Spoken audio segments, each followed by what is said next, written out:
শুভ সকাল। সকলকে জানাচ্ছি খ্রিস্টীয় শুভেচ্ছা। আজকে পবিত্র রবিবার। আমাদের পরিচিত একটি অধ্যায় রয়েছে, গীতসংহিতা 1 অধ্যায়। তারপর আমি সবার জন্য পড়ছি।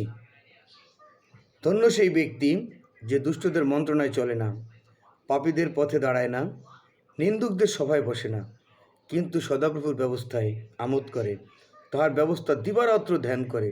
সে জলস্রোতের তীরে রোপিত বৃক্ষের সদৃশ্য হইবে, যাহা যথাসময়ে ফল দেয়, যাহার পত্র ম্লান হয় না, আর সে যাহা কিছু করে তাহাতেই কৃতকার্য হয়। দুষ্টগণ সেরূপ নহে, কিন্তু তাহারা বায়ুচালিত তুষের নেয়।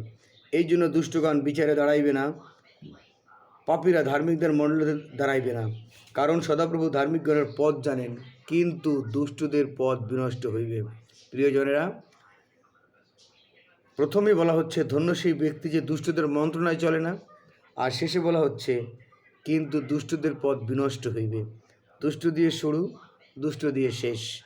আসুন আমরা দুষ্টমি বন্ধ করি, সৎ পথে চলি, ভালো পথে চলি, সাদাকে সাদা বলি, কালোকে কালো বলি, হ্যাঁকে হ্যাঁ বলি, নাকে না বলি, মিথ্যাকে এড়িয়ে চলি, পাপাচারণ থেকে দূরে থাকি।